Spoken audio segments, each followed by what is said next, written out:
नमस्कार बच्चों, बीसीए वाले के इस ट्यूटोरियल में आपका स्वागत है, अभिनंदन है। और आज हम लोग क्लास 9 के मैथमेटिक्स की ओर हैं और ये मैथमेटिक्स का क्षेत्रमिति का 13.98 है। ये अंतिम चैप्टर है इस अध्याय का और इसमें हम लोग गोला के आयतन के बारे में पढ़ने वाले हैं, अर्धगोला के आयतन के बारे में पढ़ने वाले हैं। तो उसी में से पहले हम हिंट में या बोले तो ट्रिक बोलिए या फिर फॉर्मूला बोलिए, हम डाल दिए हैं पहले कि हमें अगर ऐसे फॉर्मूलाओं की आवश्यकता हो तो हमें याद होना चाहिए, है ना।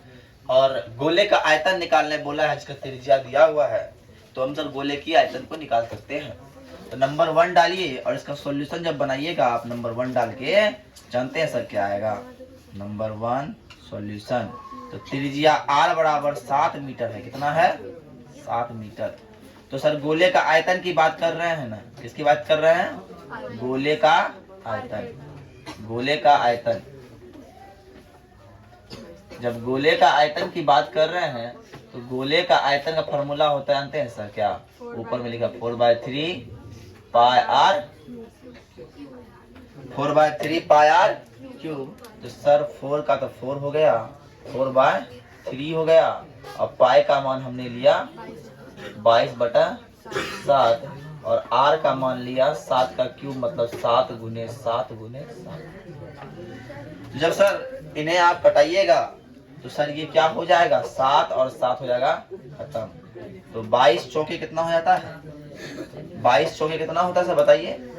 22 चौके हो जाता है 88 और 88 को 7 सत्ते 49 से हमने गुना कर देना है और 3 से कर देना है। जब हम 88 को 49 से गुना करते हैं और जब हम 88 को 49 से गुना करते हैं तो मेरे पास जो प्राप्त अंक होता है वो कितना होता है बताइए? वो प्राप्त अंक होता है कितना बताइए?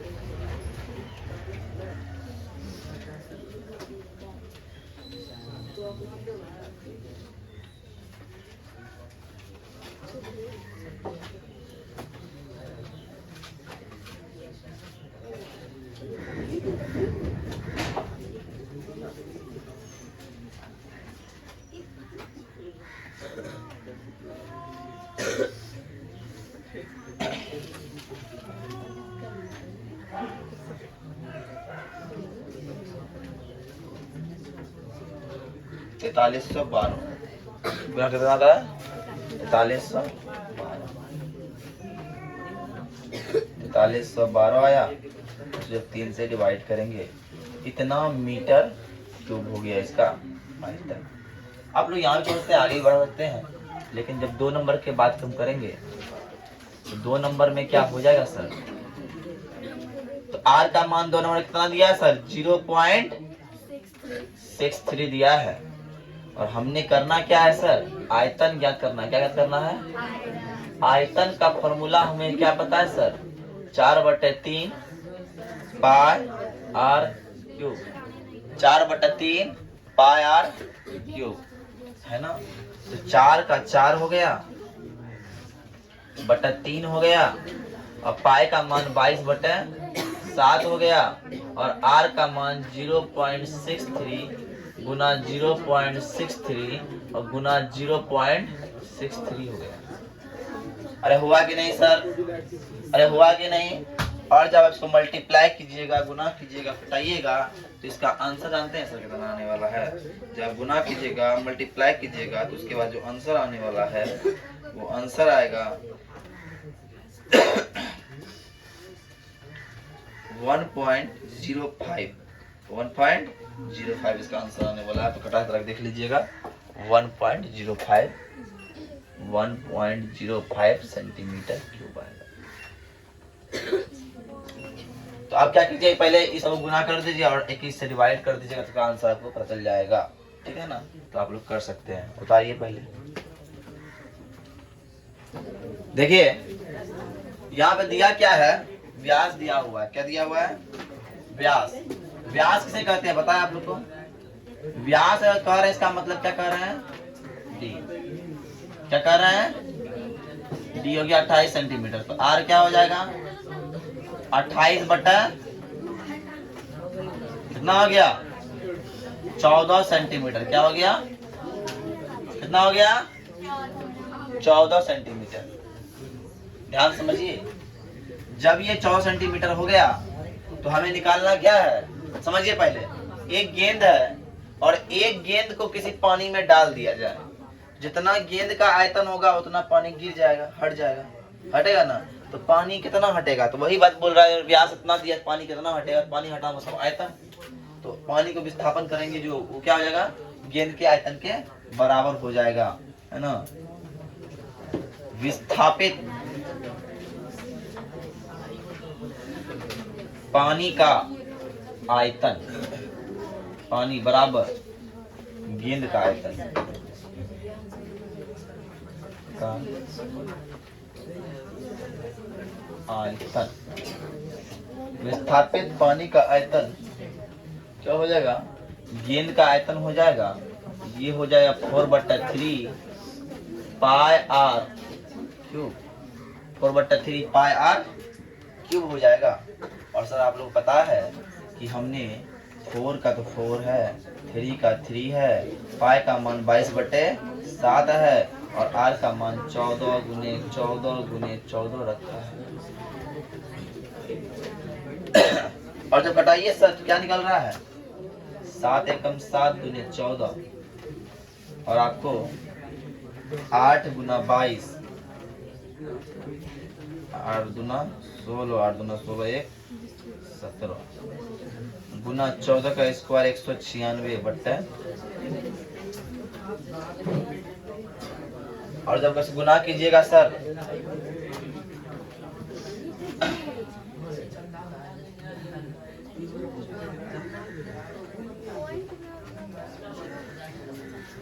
एक लाख 14,000 1 लाख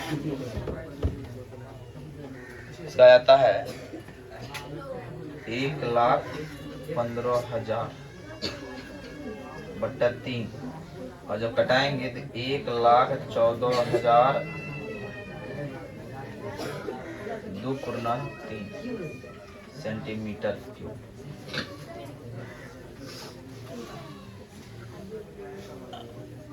498 सॉरी 498 हो जाएगा, 498 ये मेरा आंसर हो जाएगा। आंसर मिल रहा है,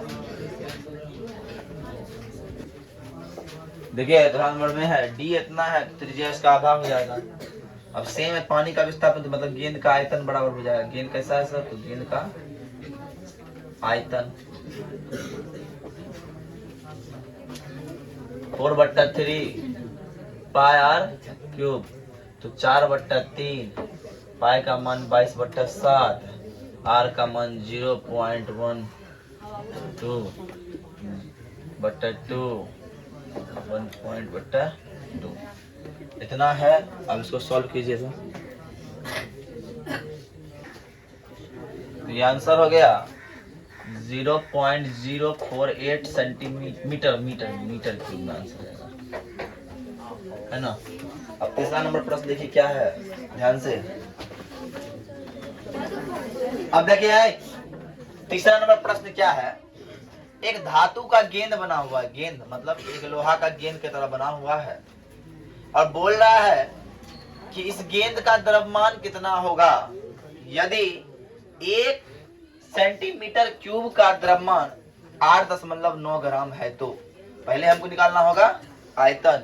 तो दिया हुआ क्या है सर? 3 नंबर में व्यास दिया है, तो त्रिज्या r बराबर कितना हो जाएगा? 4.2 तो ये हो जाएगा कितना? 2.1।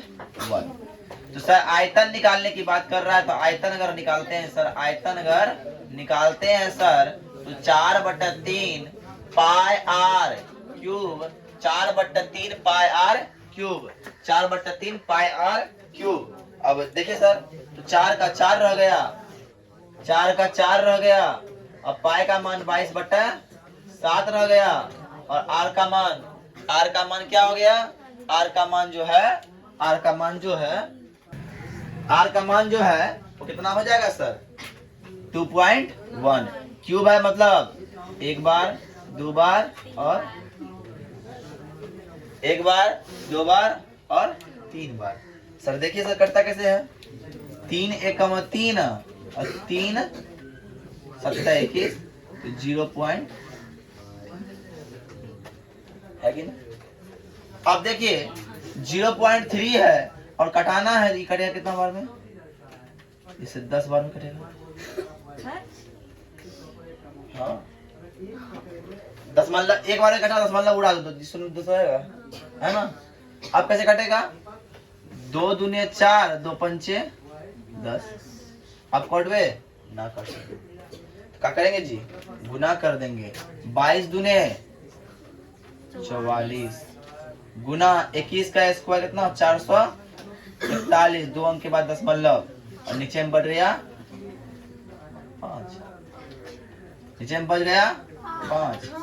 अब इस 5 को इसे ऊपर वाला गुना कीजिए और 5 से कीजिए भागा, गुना कीजिए और 5 से कीजिए भागा, तो 10 मिनटों में आ जाएगा।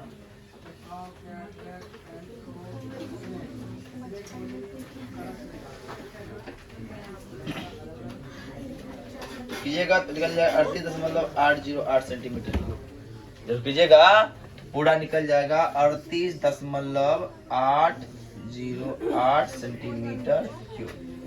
ये अगर गुना करके भाग दे दीजिएगा तो आ जाएगा। आप हम डायरेक्ट किए हैं, आप लोग खुद से उसको कर लीजिए, ठीक है ना। लेकिन गेंद का द्रव्यमान निकालने के बोल रहा है, 1 सेंटीमीटर क्यूब में कितना द्रव्यमान है, 8.9 ग्राम है। कितना है, इसीलिए 38.808 में कितना हो जाएगा, 38.808 गुना 8.9 है कि ना। और जब गुना करते हैं सर, तो गुना करने के बाद जो रिजल्टेंट आता है वो आता है 345.39 ग्राम, 345.39 ग्राम है ना। इतना ही ग्राम में दीजिए, 100 है, केजी नहीं पूरेगा, इसलिए इसको इतना ग्राम ले दीजिए। यही मेरा आंसर हो गया। उतार लो फटाफट। देखिए 4 नंबर प्रश्न क्या बोला है, चंद्रमा का व्यास पृथ्वी के व्यास का 1/4 है। मतलब ये कि पृथ्वी का व्यास यदि d है तो चंद्रमा का व्यास क्या हो जाएगा, तो चंद्रमा का व्यास हो जाएगा d/4। ध्यान समझो, चंद्रमा का व्यास क्या हो जाएगा, d/4, 1/4 मतलब 1/4। अब आइए, व्यास से कम होता है ना, होता है त्रिज्या से, है ना। तो पृथ्वी की त्रिज्या क्या हो जाएगी, पृथ्वी की त्रिज्या, ध्यान समझिएगा, बात नहीं कीजिएगा, r बराबर d/2। तो अगर चंद्रमा का त्रिज्या क्या हो जाएगा, चंद्रमा का त्रिज्या r डैश बराबर लिख दीजिए d/2 को करेंगे 4 से गुना, कितना हो जाएगा, 8 हो जाएगा ना, हो जाएगा। अब बोल रहा है अनुपात निकालने, क्या निकालने बोल रहा है, अनुपात दोनों का। तो अनुपात चंद्रमा का अनुपात, चंद्रमा का आयतन, चंद्रमा का आयतन बात नहीं करना है, बटा पृथ्वी का आयतन, बटा पृथ्वी का आयतन, चंद्रमा का आयतन बटा। अब देखो चंद्रमा का आयतन की बात करेंगे, चंद्रमा कैसा है, चंद्रमा भी है, फिर गोला का 4/3 पाई r क्यूब, तो r डैश का क्यूब हो जाएगा करके, ये 4/3 पाई r क्यूब। एक बात आप लोग समझ में आ रहा है कि पाई 4/3 खत्म, क्या बचा, r डैश का क्यूब, तो मतलब d/8 का क्यूब बटा d/2 का क्यूब, क्या हो जाएगा डी क्यूब बट्टा 8 का क्यूब कितना होता है बताओ? 8 का क्यूब कितना होता है, बताएगा? 8 का क्यूब कितना होगा? 9 का होता है 729। 8 का कितना होगा? 600। बताओ बताओ बताओ। 664 होता है। जल्दी करो। 8 का क्यूब 512। 512 हो गया। अरे हुआ कि नहीं? बट्टा डी क्यूब बट्टा 8 का 8 हो गया। अब इसको कर दो। डी क्यूब बट्टा 512 गुना 8 बट्टा डी क्यूब। भैया ये तो खत्म हो गया ना। तो कितना बड़ा कट जाएगा जी? ये कटेगा 64 बड़ा कटेगा। कितना आ गया? 1/64। कितना अनुपात हो गया? 1/64। ये मेरा आंसर हो गया पृथ्वी, चंद्रमा और पृथ्वी का अनुपात। उतारिए। अब देखिए 5वां नंबर प्रश्न क्या है? एक कटोरा है। ये कैसा होगा? अर्ध गोलाकार कटोरा। कैसा होगा? अर्ध गोलाकार कटोरा है। अर्ध गोलाकार कटोरा है। इसका व्यास दिया हुआ है कितना? 10.5। तो व्यास दिया हुआ है 10.5। तो इसमें कितना लीटर दूध आ सकता है ना? ठीक है। तो R बराबर क्या हो जाएगा? 10.5/2 मतलब 21/4। तो निकालना होगा हमको आयतन। क्या हो जाएगा? 4/2 अर्धगोला बोल रहा है। अर्धगोला जब बोल रहा तो 2/3 तो 2/3 पाई का मान 22/7, आर का मान 21/4, 21/4 और 21/4। कटेगा कैसे? 3 7 21 7 7 खत्म। 2 दूना 4 2 11 खत्म। बच गया 441 गुना 11। तो 441 5 8 4 4851/4 4851/4 और जब इसको कटाएंगे तो कितना निकलेगा सर? 303.18 सेंटीमीटर। 303.18 सेंटीमीटर। ये तो निकल गया मेरा आयतन। लेकिन दूध जब पूछा कौन चीज पूछा? तो लीटर में पूछा। कौन चीज पूछा? लीटर में। तो देना होगा कितना? 1000 से। जब 1000 से भाग दीजिएगा सर तो क्या होगा? 3 अंक शिफ्ट हो जाएगा इधर। तो 0.0 कितना हो जाएगा? 0.30318 है क्या ना? उतार लीजिए फटाफट। ठीक है, आज के लिए इतना ही। जय हिंद जय भारत। एक बात और, आज आप सब बच्चा 2 बजे संस्थान पहुंच जाइएगा। ठीक है ना? अपने संस्थान में 2 बजे के बाद बाल दिवस का कार्यक्रम आयोजन किया गया है। उसमें आप लोग के लिए भोज का भी आयोजन किया गया है ना? तो बीसी वाले जितने बच्चे हैं वो सब आइए और इस भोज में अपना भागीदारी निभाइए, है ना? धन्यवाद।